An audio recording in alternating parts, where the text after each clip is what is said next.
চলে আসছি বাসায়, উঠলাম ব্যাগ নিয়ে, এখন বাসায় যাব, হয়তো ঘুমাচ্ছে। আসসালামু আলাইকুম, কেমন আছেন আপনি? হ্যাঁ,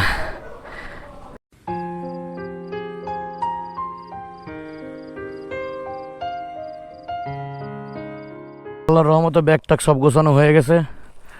এখন রওনা দিব, বাড়ির দিকে যাব, সময় হয়ে গেছে যাওয়ার। মাহিন আছে, মাহিন আল্লাহ হাফেজ, থাক তাহলে, দেখে শুনে থাকিস, আবার যখন মন চাবে চলে আসবো নি, থাকেন, আল্লাহ হাফেজ। বিসমিল্লাহির রহমানির রহিম, বিসমিল্লাহি তাওয়াক্কালতু লা হাওলা ওয়ালা কুওয়াতা ইল্লা বিল্লাহ। তো ফাইনালি রওনা দিয়ে দিলাম বাড়ির ঢাকার উদ্দেশ্যে। এতদিন বাড়ির উদ্দেশ্যে ছিলাম, এখন ঢাকার উদ্দেশ্যে রওনা দিলাম। তো সাথে থাকেন, আরও অনেক কিছু দেখবেন, আরও অনেক কিছু দেখার এখনও বাকি আছে। দেখা যাক সামনে যেতে যেতে কী হয়। বৃষ্টি আরও পাবো জানি বৃষ্টি, এর জন্য সেভাবে প্রস্তুতি নিয়েই বেরোইছি, একেবারেই যাতে কোনো ঝামেলা না পড়তে হয়। হচ্ছে বৃষ্টির পরের পরিবেশ, বৃষ্টি ভেজা ঘাট মাঠ সব কিছু, তারপরে পরিবেশটা এত সুন্দর হয়ে যায়, ভালোই লাগে তখন দেখতে। আর বাড়িতে আসলে খুব ভালো লাগে, কিন্তু যাওয়ার সময় খুব খারাপ লাগে। গ্রামের এই সৌন্দর্য, এই পথ ঘাট আগের মতন নাই, তারপরে যতটুকু হয়েছে তাও থাকতে মন চায় আরও, কিন্তু ওই যে ব্যস্ততা, ঢাকা শহরে যেহেতু আমরা থাকি, আমাদের কাজকর্মের ব্যস্ততা থাকে, এই ব্যস্ততার কারণে হয়ে ওঠে না সময়, থাকা হয় না চেষ্টা করলেও। এর জন্য চলে যাওয়া। পরিবেশ দেখেন, আপনারা শুধু পরিবেশ দেখেন আর আমার কথা শোনেন, এই পরিবেশে ভালোই লাগে, গানও গাইতে মন চাই। এই পথ যদি না শেষ হয় তবে কেমন হতো তুমি বলো তো, যদি পৃথিবীটা স্বপ্নের দেশ হয় তবে কেমন হতো তুমি বলো তো। এইটুকুই পারি, এইটুকুই গাইলাম, আর পারতেছি না। এখন যাচ্ছি, যাই, আরও সামনে গিয়ে আবার কথা হবে। আমি যতবারই যাই এই রোডটা আমার অনেক বেশি ভালো লাগে। এটা হলো হচ্ছে একটা বিল, এখন মানুষজন এখানে বসত বাড়ি করা শুরু করছে, থাকা শুরু করছে। এই বিলটার নাম হচ্ছে কাড়ার বিল, এটা নড়াইলের ভিতরে পড়ছে। আমি আমাদের বাড়ি থেকে নড়াইলে ইন করলাম, এখন যাচ্ছি হচ্ছে নড়াইলে যাব। আর নড়াইলে একটা পাম্প আছে যেখান থেকে আমি প্রতিবারই ফুয়েল নেই। তো আমার গাড়িতে অলরেডি ফুয়েল নেওয়ার সময় হয়ে গেছে, তো এর জন্য যাইতেছি ওইখান থেকে ফুয়েল নেব। আর এই রোডটায় ঢুকলে আমার এত ভালো লাগে, এই রোডের মানে দৃশ্যগুলো এত সুন্দর, যা মানে বললাম না, মনোমুগ্ধকর, খুবই ভালো লাগে আমার।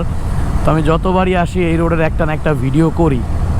এখন একটু ফাস্টলি যাচ্ছি, কারণ আমার প্ল্যানিং হচ্ছে যদি বৃষ্টি নেমে যায় তাহলে আমাকে যে কোনো জায়গায় স্টে করতে হবে, আর স্টে করা অবধি, বৃষ্টি নামার আগ অবধি আমি যতদূর যেতে পারি, এটা হচ্ছে আমার প্ল্যানিং।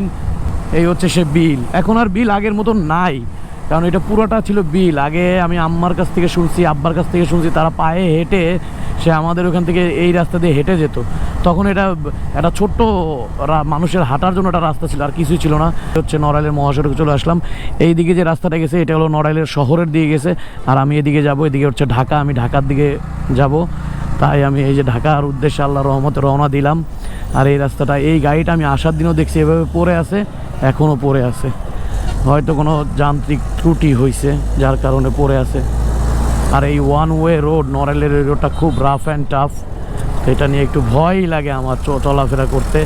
আর আমার একটা প্রবলেম হয়ে গেছে কি, আমার গাড়ির একটা হরেন, এই আসার দিন কাদা পানি লেগে একটা হরেন টোটালি নষ্ট হয়ে গেছে, ওইটা আর কোনোভাবে ঠিক হচ্ছে না।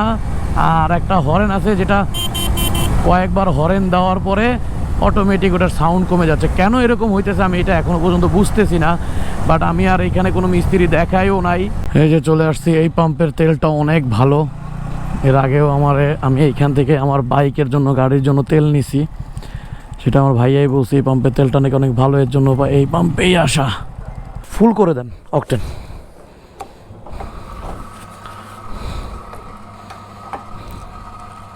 বিসমিল্লাহি তাওয়াক্কালতু লা হাওলা ওয়ালা কুওয়াতা ইল্লা বিল্লাহ।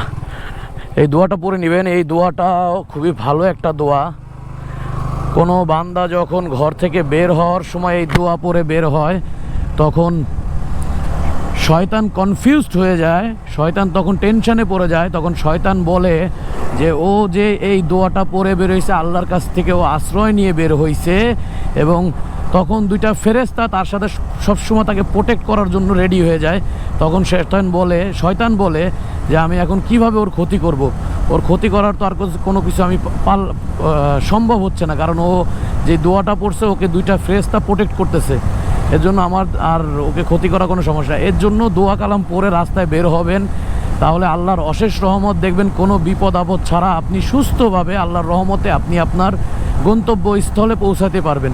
রোদের ঝলমলে পরিবেশ দেখতে ভালোই লাগতেছে, কারণ এই কয়দিন আসার পর থেকে রোদের কোনো দেখাই পাই নাই। এমনি সময় আল্লাহকে শুধু বলে আল্লাহ বৃষ্টি দাও, বৃষ্টি দাও, গরম গরম। বাট এই কয়দিন যে বৃষ্টি হইলো সব ঠান্ডা করে দিয়ে গেছে। এখন আবার এদিকে দেখলাম রৌদ্র, এখনও নড়াইলের ভিতরে আছি, নড়াইলের ভিতরে এখনও রৌদ্র আছে। আমি এক্সপ্রেস ওয়েতে ওঠার আগে এখান থেকে একটু চাটা খেয়ে নিব, তাই এই যে সামনে এক্সপ্রেস ওয়ে চলে আসছি। এখন আমি একটু চাটা খেয়ে এইখান থেকে চাটা খেয়ে তারপর আমি রওনা দিব, যাতে, কারণ এক্সপ্রেস ওয়েতে উঠলে তো আর দাঁড়ানো কোনো ই নাই, তার জন্য এখান থেকে একটু চাটা খেয়ে নিব। সামনে একটা দোকান আছে, ওই দোকানেই প্রতিবার দাঁড়াই করি, তো ওই দোকানটাই দাঁড়াবো। ওইখান থেকে একটু চাটা খেয়ে নিয়ে তারপরে ব্যাক করব। এখন একটু চাটা খাই, খাওয়ার পরে আবার স্টার্ট করলে আবার আপনাদের সাথে কথা বলবো। এক্সপ্রেস ওয়েতে উঠে গেলাম, চা খেয়ে নিলাম, চা খেয়ে এক্সপ্রেস ওয়েতে উঠে গেলাম, কারণ এরপর আর দাঁড়ানোর জায়গা পাবো না। আর আল্লাহকে ডাকতেছি যাতে জোরে বৃষ্টি নাও নামে, যেইভাবে বৃষ্টি টুকটুক করে পড়তেছে এইভাবেই পড়ুক। বাকি আছে মেলা পথ, জাতি হবে মেলা দূর, এ হচ্ছে আমাদের যশোরের ভাষা। বাবুবাজারের এদিক দিয়ে ঢুকে গেলাম, বাবুবাজার ব্রিজ দিয়ে আমি যাব, কারণ ওদিক দিয়ে যাওয়ার থেকে আমার এই পাশ দিয়ে মিরপুরে যেতে একটু কম সময় লাগে, গাবতলি হয়ে যেতে অনেক কম সময় লাগে, তাই আমি এই দিক দিয়ে ঢুকলাম। নয়াবাজার, কদমতলি এদিক দিয়ে গেলাম। বেশিরভাগ সময় আমি এই পাশ দিয়ে যাওয়া আসা করি, কারণ এই পাশ দিয়ে আগে রোড খারাপ ছিল, বাট এখন রোডগুলো ভালো করে দিছে। এর জন্য বাবুবাজার ব্রিজের নিচের রোডটা খুব বাজে অবস্থা ছিল, এখন সে বাবুবাজার ব্রিজের নিচের রোডটা ঠিক করে দিয়েছে। কিন্তু আমার যারা দেখবো তারাই তো নাই, তাহলে এই জায়গায় নিয়ে দাঁড়ায় থেকে একদম পুরো জ্যামটা দাঁড়ায় রাখছে, ও সামনেও নেয় না।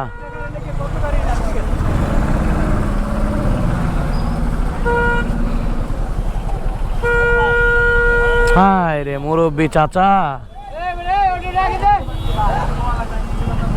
বোকা চোদা রাস্তার মাঝখানে দাঁড়ায় থেকেই করতেছে। ও সরি, মুখ খারাপ করে ফেলছি।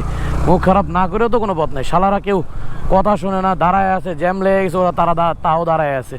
এই হলো শালার, কি বলবো, এক একটা মানে আসতেছে অনেক কিছু, আপনাদেরকে সেগুলো শোনাবো না, থাক বাদ দেই। এই স্কুলের পোলাপান বের হয়েছে, ভদ্র ছেলে হয়ে যাই, কারণ ভদ্রচিত ভাষায় কথা বলি, খারাপ ভাষায় কথা বলা যাবে না। খারাপ ভাষায় কথা বলাই ঝামেলা, খারাপ ভাষায় কথা বললেই ধরা খাই। আর আমার ওয়াইফ সারাদিন আমারে বলে তুমি রাস্তায় বের হইলে মানুষদের কী করো। আমি কি শুধু বলি রে ভাই, এই যে উল্টাপাল্টা করে রাস্তার ভিতরে গাড়ি আইনা বেকাতারা করে রাইখা দেয়, হরেন দিলে সরে না, সরতে বললে সরে না, সে তার প্যাসেঞ্জার না নিয়ে যাবে না, পিছনে কি হয়ে গেলো দেখার সময় নাই। একটু ভাই তুই মানুষ উঠা, প্যাসেঞ্জার নিয়ে কোনো সমস্যা নাই, আশেপাশে একটু আশেপাশে তাকায় দেখ, আমার জন্য কারো কোনো প্রবলেম হয়েছে। এইটা দেখার মতন বাংলাদেশে এখনো পর্যন্ত সেই মন মানসিকতার কোনো ড্রাইভার তেমন নাই। বাস তো একের কাজ করছে, জ্যামে আটকে রাখছে, তাই একেবারে এই সাইড দিয়ে নেমেছে। আল্লাহ এ না পড়ে না যায়, কোন এক অবস্থা। আমিও এর পিছনই যাচ্ছি, কারণ যাইতে হবে, এখানে দাঁড়া থাকলে অনেক সময় লাগে। এই মোড়টার উপরে অলওয়েজ একটা বড় জ্যাম লাগে, অলওয়েজ। এই মোড়টা কখনোই জ্যাম ছাড়া ফাঁকা থাকে না, এই মোড়টা লাগে। ও যাইতেছে তাই আমিও গেলাম, কিন্তু আমি আর যাব না, কারণ এখানে প্রচুর পরিমাণে কাদা, আর এই কাদা দিয়ে আমি আর যাইতে চাইতেছি না। কিন্তু এই সাইড দিয়ে যেয়ে দেখি কত দূর যাওয়া যায়। এখানে একটা বড় জ্যাম লাগছে, এই জ্যামটা পার করতে আমার সময় লেগে যাবে, আমি বুঝতে পারতেছি। আমি ঘুরে ফেলছি গাড়ি, কারণ এইখানে যারা বেশিরভাগই বাইকাররা ওদিক যেয়ে আবার ফেরত আসছে, এবং তারা বলতেছে ভাই যাইতে পারবেন না, প্রায় 2-3 কিলোমিটার রাস্তায় জ্যাম। তার ভিতরে একজন বাইকার বলল যে ভাই আমি একজন বাইকার বললো যে ভাই আমি 3 ঘন্টা বসেছিলাম। একজন বাইকার যদি 3 ঘন্টা বসে থাকে জ্যামে তাইলে কি হবে? আসলাম তো সুন্দর, ভুল কি হয়েই গেল না? এখন চিন্তা করতেছি এই পাশ দিয়ে একটা ভিতর দিয়ে রাস্তা আছে, সবাই বলতেছে যে আপনি এই ভিতরের রাস্তা দিয়ে চলে যান, মিরপুর যেহেতু যাবেন। এখানে রিক্সাওয়ালা একটা বললো, তো আমি আবার ব্যাকে নিয়ে আসলাম। তো এই সামনে দিয়ে হাতের বামে আমি নেমে যাব। রাস্তা চিনি না, বাট সমস্যা নেই, চিনে নিব, যেহেতু বাইক নিয়ে বের হইছি যাব। জ্যাম কিন্তু কোনো রকমভাবে কমতেছে না, জ্যাম শুধু বাড়তেছে, বাড়তেছে। এই পাশ দিয়েও জ্যাম বেড়ে গেছে, কারণ সবাই যে যার মতন আসতে চাইতেছে, সবাই আসার জন্য ব্যস্ত, তাই জ্যাম এদিকে বাড়তেছে। আমি যাচ্ছি, কোন দিকে ঢুকবো ভাই? কোন হ্যাঁ ঠিক আছে ভাই, ধন্যবাদ ধন্যবাদ। জি আচ্ছা ঠিক আছে, ধন্যবাদ ভাইয়া, ধন্যবাদ ধন্যবাদ ভাই। জি যাক, হেল্প করার মানুষ এখনো দুনিয়াতে আছে। জ্যামটা লাগছিল গাবতলীর দিকে, অনেক দূর পর্যন্ত জ্যাম গেছে তো। আচ্ছা আচ্ছা আচ্ছা আচ্ছা হ্যাঁ আচ্ছা, ধন্যবাদ ভাই, অনেক ধন্যবাদ। যাবো কি এদিক দিয়ে? এই ভিতর দিয়ে রাস্তা নাই? হ্যাঁ ঠিক যাইতে পারবো তো? ঠিক আছে ভাই, এই রাস্তায় প্রচুর জ্যাম। হ্যাঁ এদিক দিয়ে ঝিগাতলা হয়ে যাইতে হবে, উপায় নেই। অবশেষে আমি রাস্তা খুঁজে পাইছি। রাস্তায় খুঁজে পাইছি বলতে এইখান দিয়ে মোহাম্মদপুর বের হওয়া যায়, কিন্তু ওই যে জ্যাম, সেই জ্যামের তুলনায় যথেষ্ট কম জ্যাম আছে। একজনকে জিজ্ঞেস করলাম, অনেককেই জিজ্ঞেস করছি, তারা সবাই বললো এদিক দিয়ে আপনি বের হয়ে যান, এদিক দিয়ে মোহাম্মদপুর আপনি চলে যেতে পারেন। মোহাম্মদপুর যেতে পারলে আমার জন্য অনেক সহজ, আমার জন্য অনেক সহজ হয়ে যাবে। তো এখানে আগাচ্ছে, রাস্তাও ভালো আছে। ওইখানের যে অবস্থা তা অকল্পনীয়। আপনারা তো দেখলেন, কাদা যেমন কাদা তেমন একটা মানে একটা হ্যাসো অবস্থা। তো হাজারিবাগ আছি আমি এখন। হাজারিবাগ দিয়ে আমি আস্তে আস্তে আগাচ্ছি, যাই একটা জায়গা দাঁড়াবো, কিন্তু জ্যামের ভিতরে দাঁড়াইতে মন চাচ্ছে না, কারণ দাঁড়াইলেই জ্যামের ভিতরে ঝামেলা হবে। তারপরও আগাচ্ছি আস্তে আস্তে, দেখি আল্লাহ মালিক, আল্লাহ কোন পর্যন্ত আমাকে নেয়। হ্যাঁ মোহাম্মদপুর যাইতে পারবো না? হ্যাঁ এইটাই রাস্তা, কিন্তু কোনো জায়গায় দাঁড়াইতে পারতেছি না জ্যামের জন্য। বললাম তো খুব কষ্ট হচ্ছে। পরে কথা বলি, আমি একটা জায়গায় দাঁড়াই, একটু রিল্যাক্স হই, তারপর আবার আপনাদের সাথে আমি কথা বলবো। ফাইনালি আমি জ্যাম ট্যাম পার করে ওই এলাকার ভিতর দিয়ে জিজ্ঞেস করতে চলে আসছি। পরে শ্যামলীতে যেতে পারতাম, পরে সবাই বললো যে ভাই ওদিকে রাস্তার একটু কাজ করতেছে, আপনি এই গাবতলী দিয়ে চলে যান, এদিকে রাস্তা হয়ে গেছে। আসলে এদিকে রাস্তা, নতুন রাস্তা করে ফেলছে। যাইতেছি, আল্লাহর রহমতে। ওই জ্যাম ট্যাম, কাদা পাদা, আরে কি যে একটা অবস্থা। এই হচ্ছে ঢাকা শহর। গ্রাম ভালো লাগে, গ্রামের মানুষ ভালো না। ঢাকা শহরে এই ভালো আছে, কিন্তু সমস্যা হলে বৃষ্টি হলে কাদা মাদা প্রচুর পরিমাণে হয়ে যায়। তো ফাইনালি চলে আসলাম। আমার এলাকায় অনেক কষ্টের পরে। তো এখন যাব হচ্ছে রায়নাদের বাসায়, কারণ রায়না এই বাসায় আছে। আমি রায়নাদের বাসায় যাব, এখানে যে ফ্রেশ হব, খাওয়া দাওয়া করবো, রেস্ট করব, তারপরে বের হব। আগে বাসায় যাই। আর আপনাদের সকলকে অনেক ধন্যবাদ আমার সাথে থাকার জন্য। আরে বেটা, মোবাইল দেখতে দেখতে রাস্তায় হাঁটোস, বলো। যাব যে ফ্রেশ হওয়া লাগবে, তো আল্লাহর অশেষ রহমতে সুস্থভাবে চলে আসছি। আপনাদেরকে অনেক ধন্যবাদ আমার পাশে থাকার জন্য, আমার সাথে থাকার জন্য। এইভাবে আমার পাশে থাকবেন, আমার সাথে থাকবেন, আমাকে সাপোর্ট করবেন। আজ এই পর্যন্তই, আজ চলে যাচ্ছি, কিন্তু যাচ্ছি না। নেক্সট ভিডিওতে আবার আপনাদের সাথে আমার দেখা হচ্ছে। হাফেজ, টাটা, আসসালামু আলাইকুম।